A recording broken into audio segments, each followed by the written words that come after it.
The man known to history as King Athelstan of England was most likely born sometime in the year 893 or 894. We have no record of his birth, but one of the most important accounts of his life does note that Athelstan was about 30 years of age when he ascended as King of Wessex. This occurred in the summer of 924, so extrapolating from this, Athelstan must have been born around 893, 894, or possibly 895. His name derives from the Germanic words el, meaning noble, and stan, meaning stone, so Athelstan effectively meant noble stone. His father was Edward, a son of King Alfred of Wessex, a kingdom that dominated southern England in the 9th century and which was the bulwark of the Anglo-Saxons against the Danes, who had conquered so much of Britain in the second half of the 9th century. Alfred was the first Anglo-Saxon ruler to organize a stout defense of his realms against the Norse invaders and is known as Alfred the Great in recognition of this and his strengthening of the Kingdom of Wessex. He would die in 899 when Athelstan was just a child, upon which Athelstan's father became King of Wessex. He is referred to in the historiography as Edward the Elder. The identity of Athelstan's mother is not completely certain. Edward the Elder had several consorts, and his marital status was at times questionable. Some historians have asserted that Athelstan's mother was the first of these consorts, a woman by the name of Ecgwin, of whom virtually nothing is known. The evidential basis for even this assertion is very tenuous, as she is not named as Athelstan's mother in any sources written prior to the Norman conquest of 1066. As such, the only evidence for affirming Ecgwin as Athelstan's mother comes from 2 centuries after his time of birth and may not be reliable. What is clear is that Athelstan had numerous siblings and half-siblings from his father's other relationships with at least 2 other consorts named Alflade and Egifu. Athelstan was born at a time when Britain was mired in conflict and change. Back in the Iron Age of the first millennium BC, Britain was a patchwork of dozens of Celtic tribes known in this region as Britons that controlled small patches of territory. Much of the island had been united under Roman rule from the mid-1st century AD onwards, although the Caledonians of Scotland never succumbed to Roman control. Britain was one of the only areas of the empire that experienced a strategic withdrawal when the Romans pulled their legions out of the country in 410 AD as they sought to stop the Western Roman Empire from collapsing altogether on the continent as waves of Germanic and Asiatic tribes crossed the Rhine and Danube rivers into Rome's territory. Thereafter, Germanic groups, of which the Angles and Saxons were the most numerous, invaded Britain and carved out their own polities. In the course of the 6th, 7th, and 8th centuries, numerous such states rose to control large stretches of Britain corresponding roughly with modern-day England, notably Mercia in the 8th century, while Wessex emerged as a major power in southern England in the 9th century, expanding into the English Midlands at the expense of a declining Mercia. Although Athelstan's grandfather, Alfred the Great, is often labeled as the first king of England, in reality, it would be the 10th century before a fully unified and secure English state emerged. Therefore, Athelstan was born into the royal house of Wessex, though at a time when the rulers of Wessex were self-consciously trying to present themselves as having a claim to rule all of England.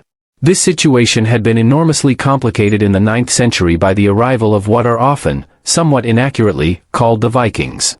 The Norse people who began expanding out of Scandinavia towards the end of the 8th century went by many names in different regions, notably being called the Rus in Eastern Europe and the Northmen or Normans in northern France, but in England, they were typically called the Danes.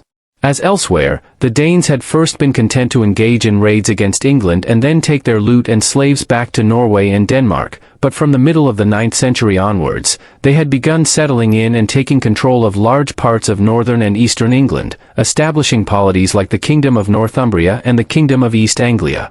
The Danes are often depicted as having experienced a major defeat at Alfred's hands at the Battle of Edington in 878, yet in reality, Athelstan's grandfather's victory over them here a decade and a half before Athelstan was born had only served to check the expansion of the Danes and led some of their leaders to convert to Christianity.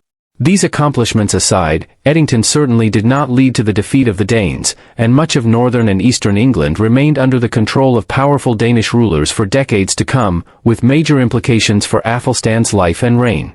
Athelstan is accounted as one of the most important kings of Anglo-Saxon England, a period of English history that runs for 6.5 centuries. His apparent importance to English political history towards the end of the early Middle Ages is not reflected in the number of sources pertaining to his life. In contrast to the reign of someone like his grandfather, Alfred the Great, there are very few detailed medieval accounts of Athelstan's life. By far the best source on his life and reign is the Gesta Regum Anglorum, or Deeds of the Kings of the English, a lengthy study of the kings of Anglo-Saxon and early Norman England written by the 12th century scholar and monk, William of Malmesbury, a figure who is widely regarded as one of the great historians of medieval Europe. Were it not for William's work, for instance, we would know virtually nothing about Athelstan's youth, while he also provided the most detailed study of his reign. Admittedly, William was writing 2 centuries after Athelstan's life and reign. However, it is clear from his work that he was utilizing other sources from the 10th and 11th centuries that are now largely lost and which would have provided testimonies about Athelstan's reign from people who lived through it or within living memory of it. William of Malmesbury's work is supplemented by an eclectic array of other source material that sheds light on Athelstan's time. The Durham Liber Vitae, a confraternity book of the 9th and 10th centuries, provides details of events in northern England during his time. The Mercian Registers are a short series of annals which relate to the Mercia region of the English Midlands and northwest of the country during Athelstan's father's reign. These invariably comment on Athelstan's subsequent time as king and the political background of England in the first half of the 10th century. The Liber Eliensis, or Book of Ely, is a 12th century chronicle of the history of the Ely region in Cambridgeshire between the 7th and 12th centuries, which contains bits and pieces of information on Athelstan, while there is also the material evidence that archaeologists have dug out of the ground over the years and the material culture of coins, relics, and buildings from Athelstan's time that lie in museums and libraries today.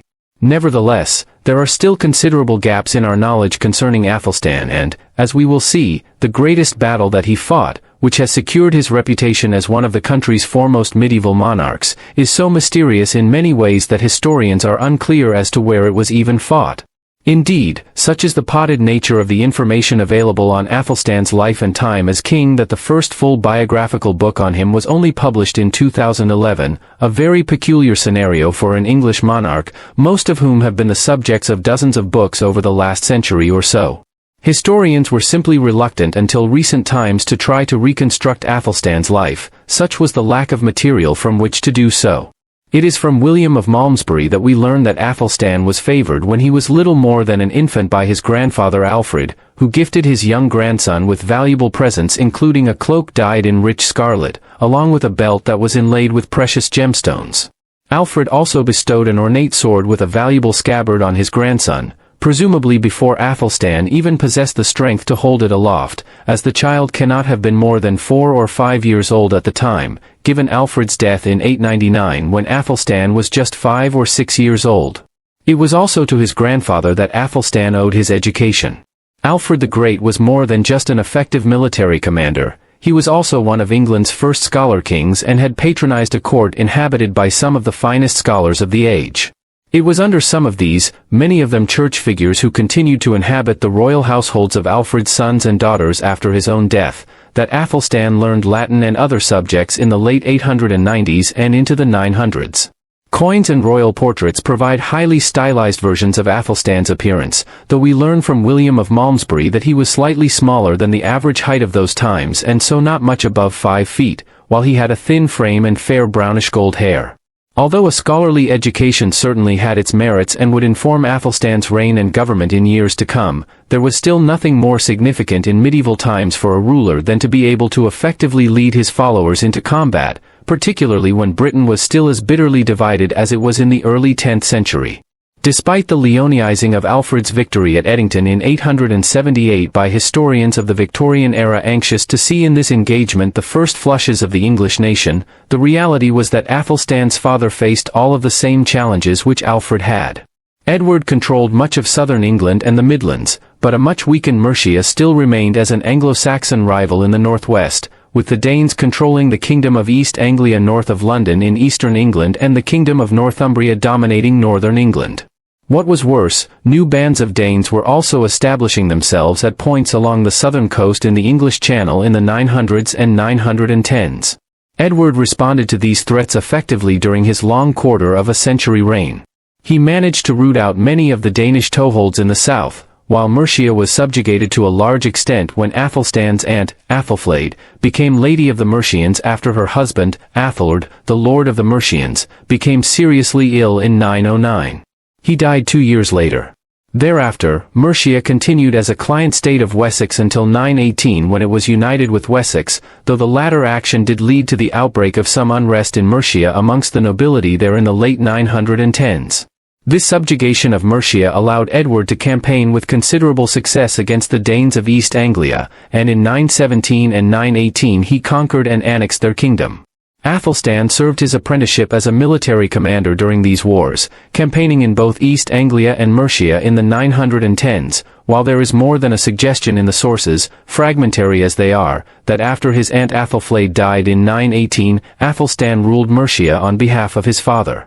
By that time, he was in his mid-20s, a more than suitable age to serve his political apprenticeship. By the early 920s, Wessex was actually in a far stronger position than it had been in Alfred's time, with southern England, London, East Anglia, the Midlands, and the East Coast all under Edward's rule. Only the kingdom of Northumbria in the north under the Danish king Sigtryg, a ruler who had earlier been king of Dublin and who had extensive connections and allies amongst the Norse of Ireland and the Scots, held out against Wessex's hegemony over England. This was the political environment in which Athelstan would succeed as King of Wessex in 924. King Edward the Elder died on the 17th of July in the year 924 around his 50th year. Like Athelstan and so many other Anglo-Saxon rulers, his date of birth is unknown, and so we cannot be sure of his age at the time of his death. It is not at all certain that Edward had intended for Athelstan to succeed to all of his dominions. It was far more common in the early Middle Ages for kingdoms and lordships to be divided amongst the sons of a ruler when he died, and indeed the Carolingian Empire of Charlemagne that dominated Western and Central Europe in the early 9th century had fragmented in the century that followed owing to its division. It seems possible that Edward had intended that Athelstan would succeed as ruler of Mercia and that his half-brother, another of Edward's sons, Alfred, would succeed to the Wessex dominions. If this was the favored arrangement, it never came to fruition, as Alfred conveniently died at Oxford 16 days after Edward under unclear circumstances. That there was perhaps some reluctance to accept Athelstan as ruler over the entirety of Edward's dominions is indicated by the fact that it was September 925, a full 14 months after his father's death, before Athelstan's coronation was held. The delay may have been owing to some opposition to Athelstan which was drummed up by another of his half-brothers, Edwin, a biological full brother of Alfred and a figure who seems to have had a base of support in Winchester, the capital of the Kingdom of Wessex. Athelstan eventually overcame the opposition, but Edwin would remain a rival in years to come. The early years of Athelstan's reign saw him conquer the last independent part of England, the Kingdom of Northumbria, through a combination of diplomacy and military activity. In 926, he met with King Sihtric of Northumbria in the town of Tamworth and agreed to a treaty there with him whereby the Norse ruler would marry a sister or half-sister of Athelstan's whose name is unrecorded. The marriage alliance was accompanied by an agreement concerning the respective borders of Athelstan and Sithric's kingdoms. When Sihtric died just a year later, Athelstan attempted to claim that the agreement at Tamworth had included a provision for him to succeed as ruler of Northumbria upon Sithric's death. He faced a challenger though when Guthfrith, a Norse ruler who had succeeded Sihtric earlier as King of Dublin across the Irish Sea, and who was most likely a brother of Sithric's, put forward his own claims to Northumbria. Military clashes followed in northern England, in which Athelstan emerged victorious after what seems to have been a relatively minor campaign. Guthfrith would continue to pose a threat though from across the Irish Sea, and so would his son Olaf Guthfrithson after he succeeded him as King of Dublin in later years. In the short term, the victory in 927 and the incorporation of Northumbria into his territories made Athelstan the first Anglo-Saxon ruler to fully unite all of what is now England under his rule.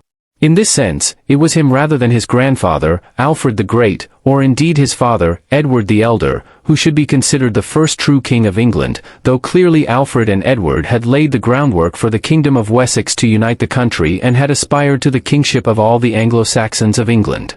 Athelstan's rise to control northern England would not go unchallenged, and the northward expansion led immediately to the birth of the border tensions which would characterize Anglo-Scottish relations for over 600 years thereafter.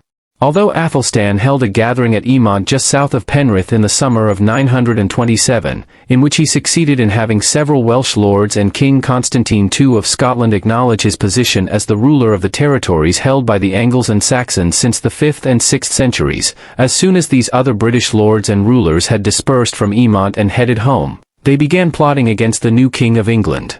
It was some years before minor border tensions flared up into full-scale war. This came in 934 when Athelstan was driven to invade Scotland and campaigned all the way north to the northeast, where a separate Norse kingdom ruled the coastal regions and the Orkney Islands. He then headed back south after devastating the countryside, burning crops and sacking villages in a brutal campaign of scorched earth. The conflict was not over, though, and there was a growing alliance now of the Scots under Constantine and several Norse powers and the Danes, such as King Olaf Guthfrithson of Dublin, preparing to launch a combined attack on Northumbria and Athelstan's other territories. As these tensions were growing along the northern border, there were still issues that were unresolved at home in Wessex for Athelstan. His half-brother Edwin had his own base of supporters in Winchester and elsewhere in southern England, ones which had seemingly resisted Athelstan's succession to all of Edward the Elder's dominions back in 924, eventually relenting the following year. Edwin had remained problematic, though, and that he had significant supporters seems clear from the fact that the powerful Bishop of Winchester was frozen out of Athelstan's government in the first years of the reign. Although the dearth of sources for the reign means that we do not know what Edwin was doing in the years that followed, it is surely significant that in 933 he was forced to leave Wessex owing to what a set of French annals called a disturbance in England. He took ship to leave the country and died thereafter. Later sources claim he was shipwrecked at sea. However, it is now speculated that the cause of his death was rewritten in later years and that rather than being killed at sea in a storm of some kind, Athelstan actually had his half-brother killed. The timing suggests that Edwin had possibly become a focus of discontent and plotting against Athelstan. Perhaps he had been in contact with Athelstan's enemies in Scotland or across the Irish Sea in Dublin, and the king decided to rid himself permanently of a rival who had been a thorn in his side for many years? It is impossible to know for sure. The threat which the growing alliance of the Scots and Norse lords of Scotland, the Orkneys, and the Irish Sea region posed to Athelstan and his newfound dominance of northern England came to a head in 937 in what must surely rank as one of the most important but mysterious battles in English political history. Historians agree that the Battle of Brunanburh was every bit as important as Alfred's victory at the Battle of Edington over half a century earlier in establishing a united England broadly under Anglo-Saxon control. For instance, the Annals of Ulster, a lengthy set of Gaelic annals focusing on Ulster in the north of Ireland over a period of 1,100 years, though relating events across the Gaelic world, including Scotland, refer to Brunanburh as a great victory for Athelstan and a lamentable and horrible battle for Gaelic lords like King Constantine of Scotland. As such, it is clear Brunanburh was an era-defining clash. However, nobody knows exactly where it was even fought. Many historians assume, given the identity of the antagonists and the fact that control of Northumbria was the main point of contention, that it occurred somewhere along the modern-day Anglo-Scottish border. Others are not so sure and argue that the clash may have occurred substantially further south towards the English Midlands around Northampton or near the modern-day city of Birmingham. The latter argument is quite weak, though, as an Old English poem recounted in the Anglo-Saxon Chronicle, an eclectic compendium of hundreds of years of Anglo-Saxon history, states that the battle took place near the coast or a large river of some kind. No archaeological site has ever been identified to correspond to the battle, though surely a plausible candidate is the northwestern region of England around Liverpool, north towards Blackpool. One brief account of the battle notes that one of the Norse contingents that fought in the battle was able to make a hasty retreat back across the Irish Sea to Dublin in the aftermath of it. The location of Brunanburh may be contentious, but the result isn't. Armies of an unknown size squared off against each other. Athelstan's Anglo-Saxon forces, which must have included a sizable contingent of Danes who were second- and third-generation settlers in places like East Anglia and willing to fight for an Anglo-Saxon king, faced a coalition of Scots and Norse soldiers led by King Constantine of Scotland, King Olaf Guthfrithson of Dublin, and a number of more minor lords which probably included King Owain of Strathclyde. These enemies of Athelstan had different personal motives for resisting his expansionist policies, with Constantine and the other Scots anxious to prevent any further northern expansion and, if possible, to reclaim parts of Northumbria, while Olaf believed he had a claim to Northumbria by right of his relation to the deceased King Sihtric. Whatever ambitions they might have had soon vanished. The Anglo-Saxon Chronicle records that Athelstan won the greatest victory that the Anglo-Saxons had ever achieved on British soil in over 4 centuries since their first arrival. The Norse of Dublin fled back across the Irish Sea, and their allies dispersed northwards, leaving Athelstan in uncontested control of Northumbria for the remainder of his reign. It was not just in Northumbria that Athelstan expanded his dominions, or at least aspired to. His reign also marked a significant step towards a king of England putting forward a claim to Wales. The people of Britain today are used to the island being divided politically into the distinct countries of England, Wales, Scotland, and Northern Ireland, albeit ones which are politically united as the United Kingdom of Great Britain and Northern Ireland. But this was not always the case. The Celtic Britons of pre-Roman Britain would have made no such distinction between England, Wales, and Scotland. Instead, the idea of a distinct Scotland emerged as this was the portion of the island the Romans never conquered, while it was also heavily Gaelicized by Gaelic Irish settlers from the north of Ireland in late antiquity and the early medieval period in contrast to the lands further to the south. Wales's independent political identity came about largely because this part of southern Britain was not conquered by the Angles and the Saxons in the 5th and 6th centuries, while some of the Anglo-Saxon lords of the early medieval era, notably King Offa of Mercia, began building earthwork defences across the region where the border between England and Wales lies today. The most famous element of this is Offa's Dyke, erected in the 8th century, large stretches of which are still visible in the landscape along the border. The Cymry people here gradually began developing a distinct identity west of Offa's Dyke, which would become known as Welsh identity over time, with its own distinct language. Despite these developments, the geographical proximity of Wales to England, with its very long border, made it somewhat inevitable that once an Anglo-Saxon ruler had united England in the manner which Athelstan did by 927, he would try to impose his rule over Wales. Signs of Athelstan's ambitions were seen at the council he convened at Emont in 927 to have the other lords and monarchs of Britain acknowledge his control over Northumbria. Several Welsh lords, such as Hywel of the West Welsh, were present at this gathering, and to Athelstan's mind, it could have been viewed as more junior lords coming to acknowledge his suzerainty over them. A further separate meeting between Athelstan and the Welsh lords was held at Hereford in the English West Midlands near the Welsh border later in 927.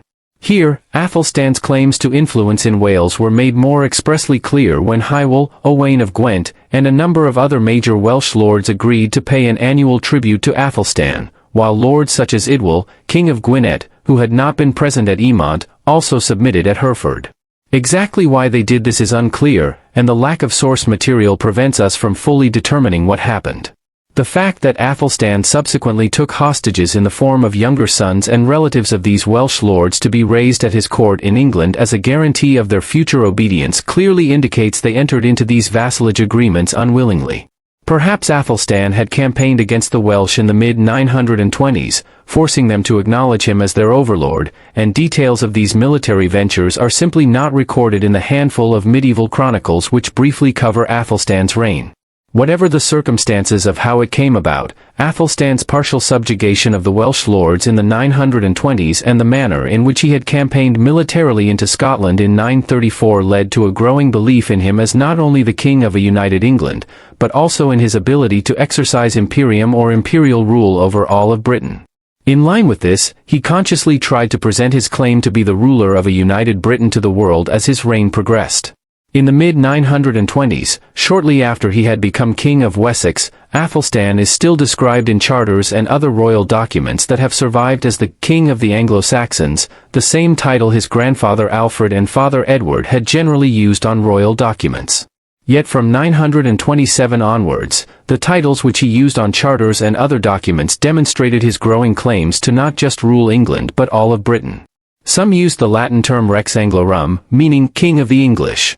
Others went beyond this to use the phrase Rex Totius Britanniae, King of all Britain, though other documents equivocated more, and Athelstan had himself defined in these as King of England and Guardian of Britain, an ambiguous title which acknowledged that he only controlled England but aspired to exercise a form of imperial rule over the entirety of Britain. This is an enormously important development. The kings of England for centuries to come, particularly so in the late 13th and early 14th centuries, would aspire to universal rule of Britain. There is a direct line between Athelstan's actions in this regard and the reign of King Edward I in the late 13th and early 14th centuries, the English monarch who finally conquered Wales and nearly Scotland as well. There were other distinct new elements to the way Athelstan ruled. He expanded the convening of witons or councils. These had been used by various Anglo-Saxon monarchs since the 7th century, but they were being more systematically used as a way of governing by Athelstan's time. The size of the witons convened by Athelstan and the frequency with which they met have led some historians to suggest that Athelstan was an important figure in the development of what might be considered to be an embryonic parliament in England. This probably goes too far. The likelihood is that Athelstan and his father Edward before him had simply expanded their dominions so significantly in the 910s and 920s, effectively adding Mercia, East Anglia, and Northumbria to the territories, that it was necessary to convene ever larger witons and more frequently in order to hear the grievances of local lords and officials and allay the possibility of regional revolts and disturbances. If the expanded use of witons and royal councils by Athelstan was simply an expediency designed to ensure that the lords of his realms remained peaceful and obedient, there was nothing piecemeal or half-hearted about the manner in which he sought to centralize power at his court in Winchester through the use of legal and administrative instruments. One of the most important elements of this was through the increased use of royal charters. Royal charters had been used throughout Anglo-Saxon history, but, in contrast to the general lack of histories and chronicles on Athelstan, there was a pronounced increase during his reign in the number of royal charters that were issued. Furthermore, studies of these have identified clear literary connections in terms of how they were being composed and that they must have been the work of a handful of anonymous scribes who were employed by Athelstan at Winchester over a period of years, pointing towards a growing chancery or embryonic civil service of a kind at the court there. Similarly, while coins had been issued by Athelstan's Anglo-Saxon predecessors in Wessex, Mercia, and elsewhere in England for centuries, Athelstan was a master of their use for political purposes. It was from the coins that English men and women used for trade and commerce in the 930s that they read the words Rex Totius Britanniae, King of all of Britain, next to the side profile image of Athelstan, telling the king's subjects that he now aspired to the rule of all of Britain. Few people would have been literate enough to understand the words themselves, however, their meaning would have been shared by those who could. The charters that were being issued by Athelstan's government point towards his concern for a wide range of legal issues that were facing England in a time of growing government activity. For instance, the Ordinance of Dunciate was issued to regulate legal jurisdictions along the border with Wales, while there were also a wide range of laws on local issues for regions like London and Kent issued in Athelstan's name. A sign that government was expanding and its range of concerns growing greater was seen in the issuance of an ordinance on charities which sought to regulate the manner in which poor relief was offered by the religious houses and other institutions. Some of this legislation, when it came to things like the laws around theft and the collection of local taxes, would influence English law for centuries to come. It is understood that the Archbishop of Canterbury, Wulfhelm, may have been the intellectual driving force behind some of these new pieces of legislation. Nevertheless, the fact that Athelstan was willing to champion them and introduce them as new laws during his reign attests to his dynamism as a ruler. As much as these developments point towards a more centralized and powerful state developing under Athelstan, the reality was that any early medieval kingdom had only limited abilities to exercise control over a large state stretching from Northumbria in the north to the English Channel in the south, and from Cornwall in the west to the Wash on the North Sea on the east coast. Athelstan consequently had to rule through a number of powerful local lords known in Anglo-Saxon England as ealdormen, from which the modern municipal title of alderman derives. Some of these ealdormen could be immensely powerful figures who effectively ruled their localities on behalf of the king. It would be premature to describe Athelstan as ruling over a feudal lordship. That would only come later through Norman culture, but it is necessary to note that Athelstan, as powerful and significant a monarch as he was not an autocratic king in the shape of a 17th or 18th century ruler of an absolutist monarchy like France or Russia. He was always reliant on close relations with figures like the ealdorman to retain control over such a large kingdom as the one he had built by the 930s. While unfortunately we know very little about Athelstan's personal life and the nuances of his character, we do know that he had a more cosmopolitan outlook than his predecessors. Athelstan was the first Anglo-Saxon ruler to develop a foreign policy which purposefully sought to develop ties between the royal house of England and some of the leading royal lines and noble households of continental Europe. He did so by organizing a series of marriages between his extended family members and other European rulers. For instance, in 926, he received an embassy from France which proposed a marriage alliance between Hugh of Neustria and Athelstan's half-sister, Edhild. The marriage alliance that was negotiated included the gifting of several holy relics to Athelstan, the collection of which was a personal obsession of Athelstan's. For years later, Edgith, another half-sister of Athelstan's, was married to Otto, the future king of Germany. Hence, there was a deliberate policy followed by Athelstan designed to cultivate links to the royal houses of France and Germany and leading lords therein. It was not simply marriage alliances that characterized Athelstan's foreign policy. His court also became a center of intrigue for individuals with interests in the kingdom of the Franks and elsewhere. Back in 922, 2 years before Athelstan succeeded his father, his half-sister, Egifu, who some years earlier had married Charles the Simple, king of the Franks, arrived back home in England with her and Charles's young son, Louis. The circumstances were that Charles had been removed from the throne in France and had his throne usurped by Robert, Count of Paris. Egifu had returned home not only looking for aid to support her husband's cause, but that of her son, Louis. Athelstan allowed Egifu and Louis to remain in England after he became king, and his court became a regular haunt of Frankish nobles who wanted to support Charles the Simple's cause. That became Louis's cause from 929 onwards when Charles died, and from that date onwards, Athelstan was effectively supporting his half-nephew's claim to the title of King of the Franks. Louis had many supporters, chief amongst them the Margrave of Neustria, Hugh the Great, who in 936 paved the way for Louis to return to France and claim his father's throne. It was the beginning of an alliance between the Frankish state and England as Athelstan contributed towards a fleet which King Louis sent to reduce some of his more unruly lords in the Flemish sections of the Low Countries in 939. Other visitors to Athelstan's court in the 930s from the continent included lords of northern France who were being displaced by the Norse settlers there, in a portent of England's future issues with the Normans across the English Channel. Athelstan's foreign policy, when it came to the monarchies and states of continental Europe, centered on marriage alliances, and these entirely revolved around his half-siblings and their offspring. This was because Athelstan did not marry himself. Nor is there any evidence that he entered into concerted marriage negotiations at any time, and he was clearly an intentional bachelor. Most historians of late Anglo-Saxon England agree that Athelstan's decision not to marry was owing to his clear religious piety and a desire to remain celibate. The various chronicles and annals mention that he was unusually religious, and this accounts for his not marrying. He almost certainly didn't have any children out of wedlock either, although there is one curious stray reference in the Book of Ely to Ely Cathedral as having received gifts and a financial bequest of some kind from a daughter of Athelstan's. The most likely explanation for this erroneous statement is that the compiler of the book, which was produced in the 12th century some 200 years after Athelstan's time, mistook one of his half-sisters or a niece for the king's daughter. Athelstan's religious fervor was symptomatic of an era of growing Christianity in England.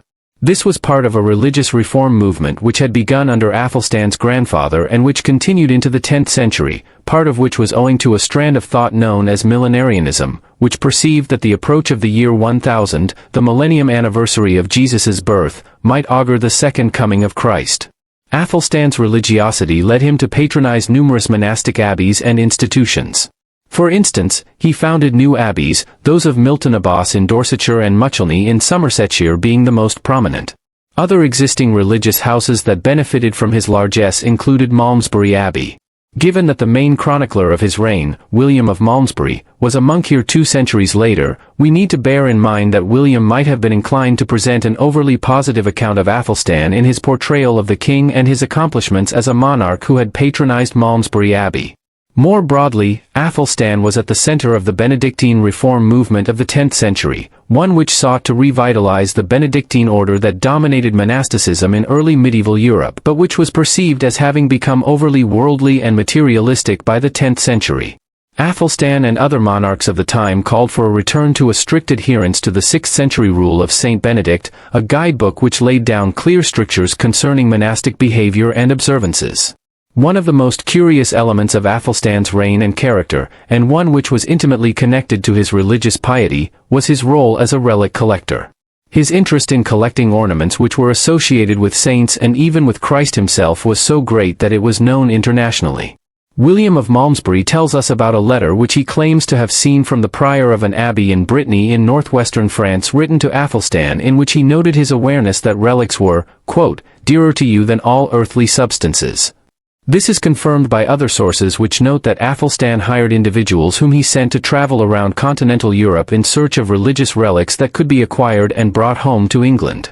Some of the figures involved were leading clerics, including the Bishop of Worcester, Senwald, who visited Germany on business of this kind.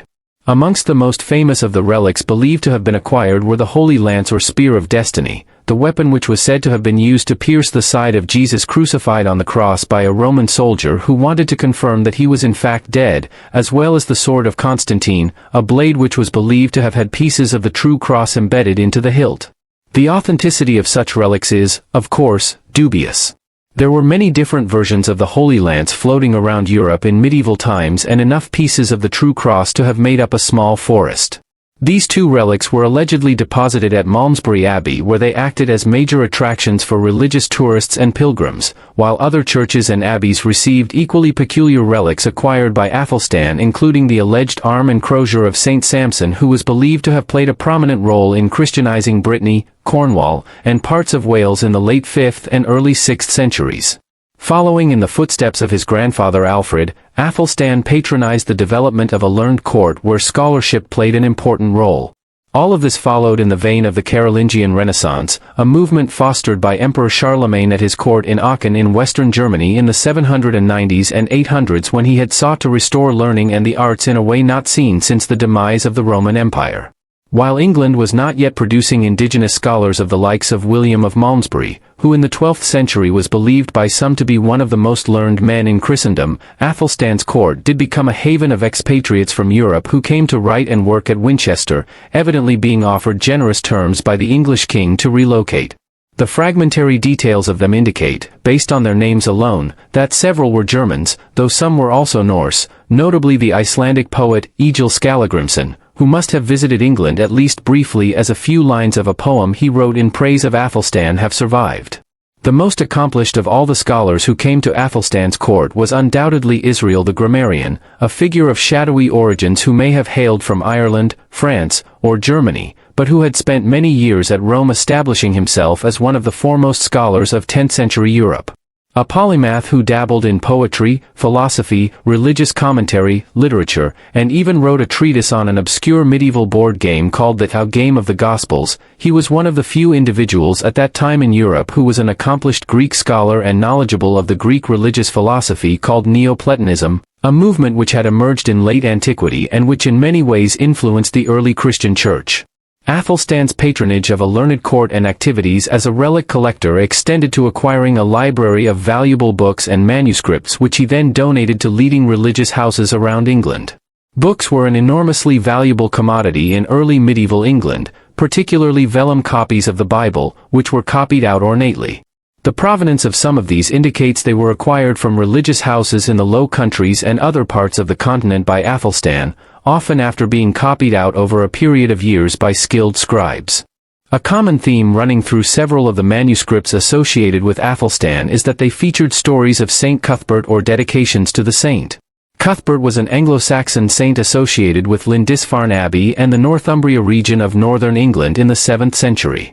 Athelstan was particularly keen to associate himself with Cuthbert and even visited his shrine in 934 while heading north to campaign against the Scots. His intention in doing so was almost certainly to create a public association between himself and a saint that was so intimately connected with Northumbria, the better to assert his right to rule over northern England. The last part of Athelstan's reign, in the relative peace that followed the Battle of Brunanburh in 937, was spent largely devoted to these religious and scholarly pursuits. He was particularly keen to ensure that England's monastic houses and abbeys were following the religious reform trends that were being actively pursued on the continent. Athelstan's relic hunters in Germany and elsewhere, such as Bishop Cenwaldt, were also charged with observing the reforms that were taking place in the Benedictine monasteries which they visited and stayed at in their travels. Hence, Athelstan's religious program extended beyond the mere collection of relics of dubious authenticity or elaborately produced manuscript books to real tangible changes to the organization and management of the Church in England in a way that impacted the daily lives of his subjects. It was a sign of how successful his construction of a unified kingdom, which stretched from Northumbria to the English Channel, had been that Athelstan was able to devote his final years to something other than warfare. It would, however, prove all too brief a period of peace for England. Athelstan died while in Gloucester in the core of his Wessex dominions on the 27th of October 939. He would have been in his mid-40s, hardly an old age, though advanced enough by early medieval standards that it may have been owing to a fairly normal illness, and there is no suggestion that his premature death was the result of any foul play. His burial broke with the pattern which had been established for several centuries by rulers of Wessex and the West Saxons in that he was not interred at Winchester. This was the old capital of Wessex and the royal centre where most kings had been buried for several centuries and where the remains of many are still found in bone chests today, lying on top of stone screens just above the main nave of the cathedral. Instead, Athelstan was laid to rest at Malmesbury Abbey in Wiltshire. He may have been seeking to break with the traditions of his ancestors who had been rulers of Wessex and to establish a new tradition for the kings of a united England. William of Malmesbury provides an unusually detailed account of his burial, no doubt enthused by Athelstan's patronage of the abbey. He himself was a monk at 2 centuries later, describing how the many relics which Athelstan had acquired during his reign were carried before his coffin as he was entombed at Malmesbury, while many funerary goods of gold and silver were laid to rest with him. Athelstan's death cast open the succession question. As he had grown older and not married or had children, this had become more and more pressing, and a general consensus had developed around a favored candidate, despite the fact that with many half-siblings, nephews, and cousins there were numerous potential candidates. The figure who was chosen from amongst these was Athelstan's half-brother, Edmund, born to Edward the Elder and his younger consort, Egifu. Born around 920, Edmund was old enough by 939 to be able to assume the throne uncontested. The change of monarchs presented an opportunity for Olaf Guthruthson of Dublin, who, despite the setback at Brunanburh 2 years earlier, retained ambitions to claim control of Northumbria and crossed to northern England to assert control over the region when news arrived to him of Athelstan's death. Hence, despite Athelstan's best efforts, Northumbria quickly fell out of the control of the Anglo-Saxons following his death and would only be reclaimed gradually in the 940s. The events immediately following Athelstan's death highlight the fluctuating nature of the politics of England over the century that followed. A strong ruler like Athelstan could unite England under his rule, but once strong, centralized Anglo-Saxon kingship disappeared. There were always Scottish, Welsh, and Norse or Danish elements willing to take advantage of the situation. Such was the case in the mid-950s when the kingdom was divided between Edmund's sons, Eadwig and Edgar. Decades of internal struggles in the second half of the 10th century allowed for a resurgence of the Danes in England, and by the early 11th century, new contenders had arisen to rule England, some hailing directly from either Denmark or Norway. Indeed, such was the ongoing nature of the Danish influence over Britain that in 1016, a young Danish warlord by the name of Canute, or Nut, was able to establish himself as King of England. He subsequently succeeded to the thrones of Denmark and Norway in 1018 and 1028, making England just one piece of a composite North Sea empire. All of this points to the fact that while Athelstan was able to unite England for a time under Anglo-Saxon rule, the threat posed by the Danes and other Norse groups never fully subsided until the Norman conquest of England from 1066 onwards brought a unifying power to the country. When it did, they were also Norse to a large extent. The Normans might have come to England from northern France, but they were ultimately the descendants of Vikings who had settled along the lower reaches of the River Seine in the late 9th and early 10th centuries, right around the time that Athelstan was growing up and preparing to succeed his father. There is no denying that King Athelstan was one of the most important early rulers of England. Along with his grandfather, Alfred the Great, and his father, Edward the Elder, he was part of the critical process between the mid-9th and the mid-10th centuries whereby the Kingdom of Wessex in the south of England united modern-day England under Anglo-Saxon rule by conquering Mercia, the Kingdom of East Anglia, and the Kingdom of Northumbria.